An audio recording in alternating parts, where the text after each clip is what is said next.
Hi guys, welcome to my bathroom. We never film in here, but I thought for today's video I would get ready with you guys while we talk about the subject of today's video. I will have the products pop up in the corner and I'll have the links below in case you guys are interested in anything that I use. I have this cute ass little bow headband on for this. It's raining outside. The vibes in this apartment are honestly just impeccable. So the kind of inspiration behind this video was something that I experienced last week. So I ended up getting a fever last week, and at its peak, it was like over 102 degrees. Like, it was no joke. I was barely functional for several days. I'm just now like getting over it. It really took me out for like a week. And I honestly, truly believe that this fever, this sickness, whether it was the flu, whatever it was at least partially brought on by stress. So why the fuck was I so stressed out? Basically, I had a work project, a massive work project. I was assigned this project late.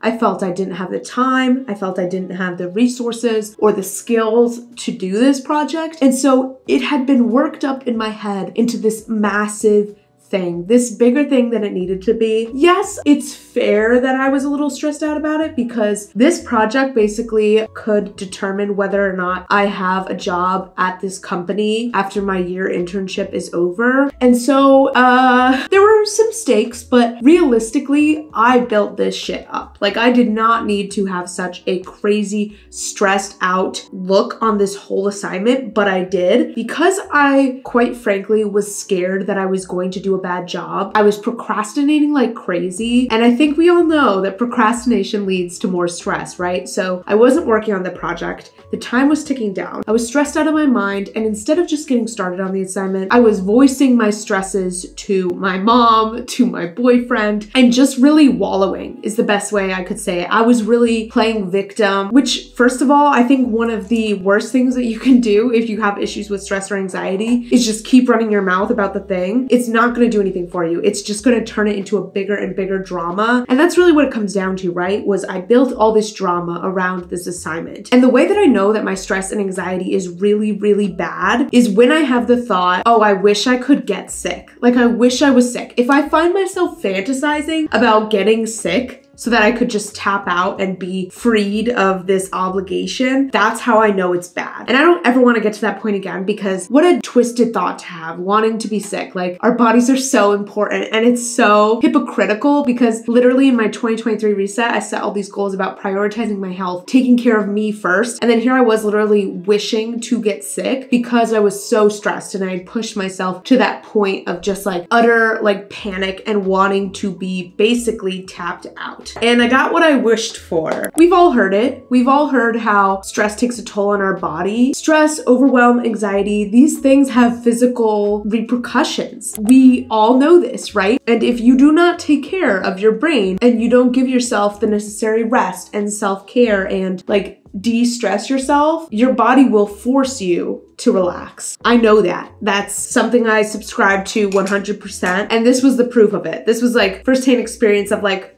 okay, there's a reason why everyone says like, hey, if you're not taking care of your mental health, or hey, if you're just running and not taking a break, you will get physically sick. Your body will rebel against you because you're not giving it what it needs, what it wants. And as I was sitting there with this 102-degree fever, feeling like the absolute worst, not to mention I still had to finish this assignment. I still had to do hours upon hours of really like difficult creative work while I was literally like not able to get up from the couch because I had chills and I was like barely functioning. I was literally just fluctuating between like not being able to work and being like in the fetal position on the couch to then getting enough energy to do a few hours of work. It was a nightmare. It was point blank a nightmare because I was already so intimidated by this project and so scared of the work that it would require. And now I was having to do all of that while I literally was suffering from sickness. I just remember having this thought of like, I'm never gonna do this to myself again. I need to start taking my mental health and my stress levels more seriously. We all know that like stress is one of the leading causes of a ton of diseases, and it can have really detrimental long-term effects on your body if you are stressed frequently. And it was just honestly a hit over the head wake-up call of like, hey, you can't do this anymore. So once I had gotten sick, and it was crunch time. You know, I had maybe 2 days to do this project and I needed to just suck it up and start working on it. I had a conversation with myself, and this is where I think the growth comes in. I had a conversation with myself where I was just like, if you do not get this, it's not the right fit for you, and also it's not the end of the world. You don't even know if this is like exactly what you want. Like, it's okay. All you have to do is show up, do the best that you possibly can, and release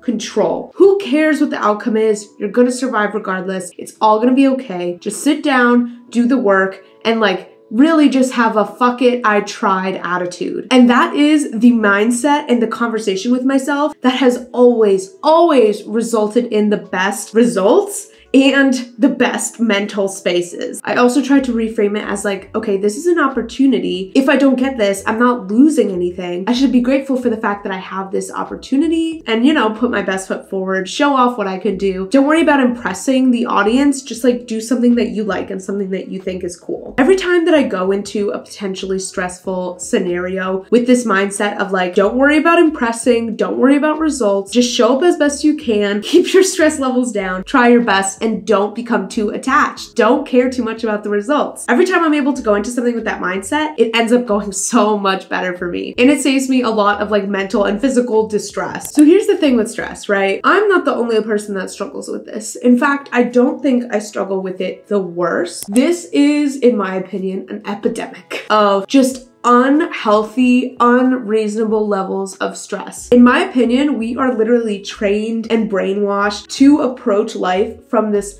stressed, anxious, like constantly on alert state. It's so tied to hustle culture, the way that we're brought up in school, the fact that it is normalized to do things like pull all-nighters. There's even an entire niche on YouTube of like, finish an exam with me in 12 hours or like 24 hours of hell studying for finals. Like, what a nightmare. Why do we like that? Why do we sensationalize that like crushing physical stress? But we do, and it's so normalized that like college students aren't humans during like finals week. Like they're eating like shit, they don't sleep, often getting sick as well. That's just how it is, and we all kind of accept it and buy into it. And if anything, it's glorified and romanticized, and we kind of bow down to these people who are outperforming but are potentially making ginormous sacrifices to do so, whether that is sleep, health, mental well-being. We see that as dedication, as a positive. How fucked up is it? I catch myself doing it too, admiring people who are willing to like stay up till 2 a.m. working on their side hustle. I think that a lot of us have been indoctrinated to think like this, and because of that, when we see ourselves experiencing this extreme stress, we tend to justify and accept it as just like the natural reaction to our circumstances. So if we have like a really busy work week, or at least speaking from my experience, if I have a really busy work week, I will play into the fact that it is this stressful, overwhelming work week. I will blow it up into this huge drama. I will allow myself to get swept up in these feelings of stress and anxiety. And again, I don't even think I'm the worst at it. Like when I look at some of my coworkers, the way that they are just wrapped up in their own stress is just unbelievable and so uncomfortable to witness. Like the way that they are straight up just driving themselves into the ground with overwhelm and stress. And yes, of course, it's a lot easier to not be stressed if you have a smaller workload or an easy week, but I still think that it's possible to, in a sense, just like tell yourself that you're not gonna let this wrap you up, even if you are having a bit of a hectic time. You can have a busy schedule without blowing it up into this mental obstacle and really getting wrapped up in the drama of it all. And that's what I think I'm really having to learn is like, it is possible to maintain a level-headed, healthy mindset when you're still doing things. Like, I don't need to completely take the day off and just read a book with a cup of tea to have a healthy mindset. I can be working towards my goals. I can be putting in hours of work at the computer, but if I just shift my mentality and have a very real conversation with myself about like, hey, we're not gonna take this too seriously, like it's really fine. You can edit this video right now, but you are not gonna let yourself get stressed out about how long it takes you to do. You're certainly not gonna stay up late trying to finish it. You're just gonna do whatever you can do within a reasonable amount of time until you don't feel like doing it anymore. And that's that. And it doesn't need to be this big ordeal. Obviously, it's not always as easy as just sort of tricking yourself out of it. But I do think that acknowledging what you're doing, acknowledging the fact that you are getting consumed by stress or by overwhelm, taking a step back, being like, it's legitimately not that deep,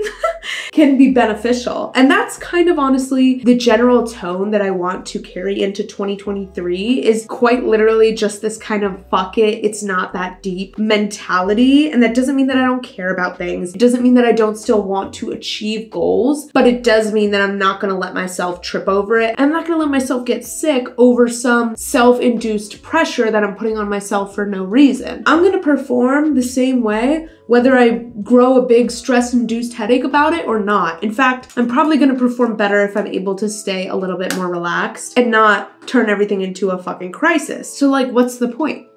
I just really don't like the way that we kind of see stress as this inevitable thing that 100% is tied to pursuing a passion, going after a goal, doing any meaningful work. Why do we automatically assume that those things are going to come with stress? Why do we accept stress so readily? And why do we like normalize and sometimes borderline glorify being in this stressed state? I just don't see the benefit of it. And again, I think you can pursue goals, dreams, passions, etc. without that stress component. I want to get into talking a little bit about desperate energy, but just as kind of a final note, some action steps, what I think I'm going to be doing to try and improve my relationship with stress, minimize the amount of stress in my life. Number one, biggest thing is just like grounding myself in my body. I feel so good right now, so at peace right now. And that is the result of the fact that I worked out, I took a nice peaceful shower, had some healthy food, did a little meditation, did some yoga, all just like great habits for slowing down, calming down, getting in touch with my body again, and just like feeling healthy. And for me, that like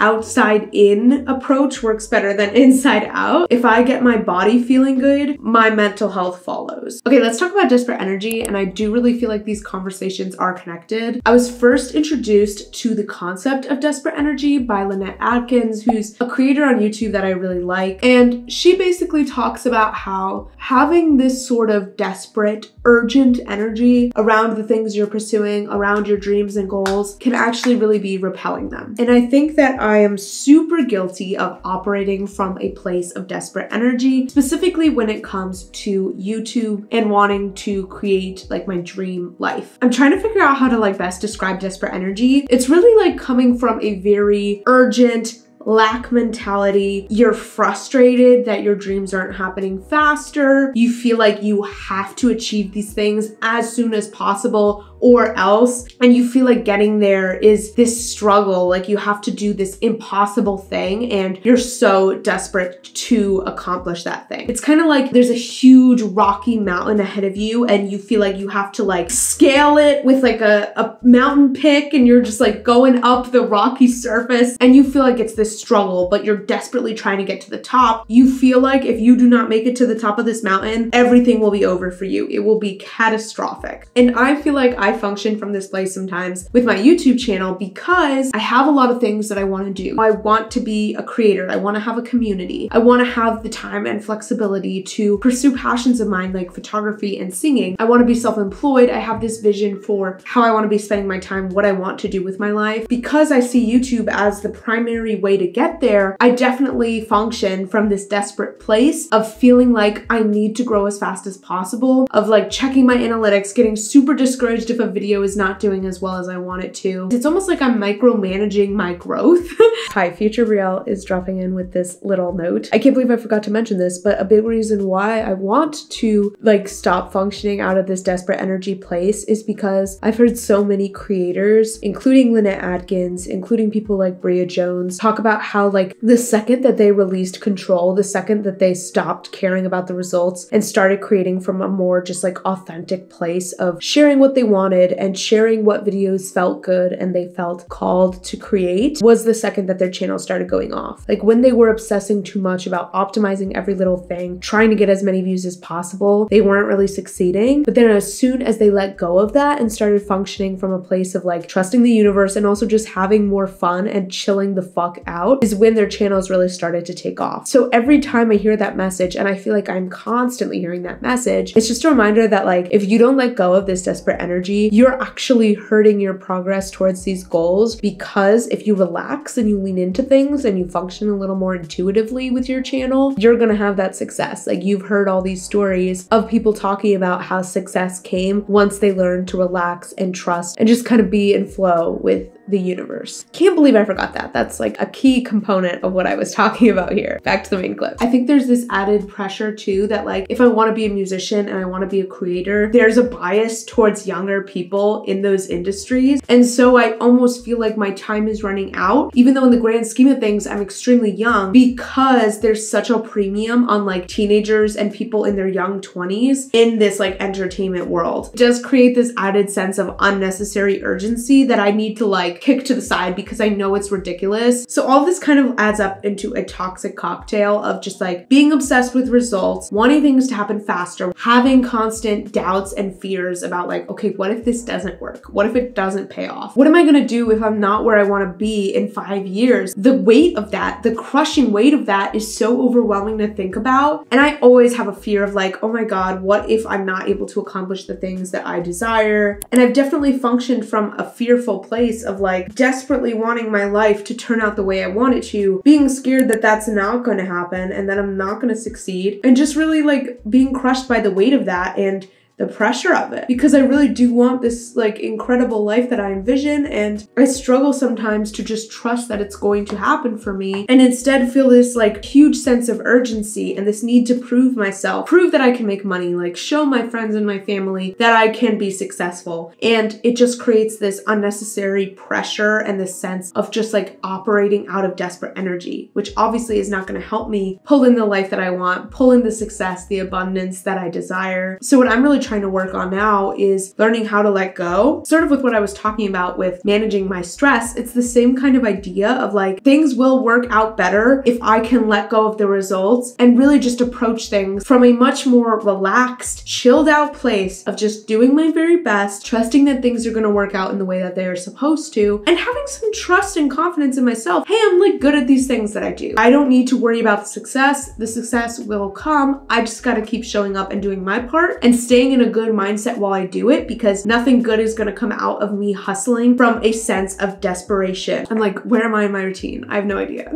So one of the things that I've been doing to kind of try and help me on this journey, if you will, is not checking YouTube analytics as much. I think I need to do like a full-on analytics cleanse again, where I delete YouTube Studio, set some really strict rules for myself about when and how I'm allowed to check those analytics, because I just feel like my brain is a little clearer without the constant information overload of looking at my analytics and obsessing over those numbers. Okay, let's do the lip color. I've been obsessed with the Charlotte Tilbury Pillow Talk lipstick. Got this for Christmas.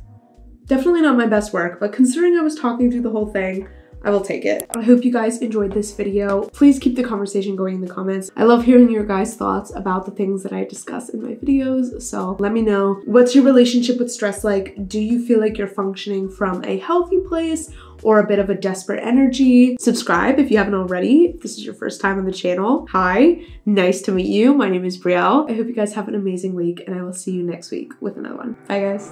Yeah, his baby said that they don't got a future like it burns. So give him something worse to kill his head with, make him forget somehow.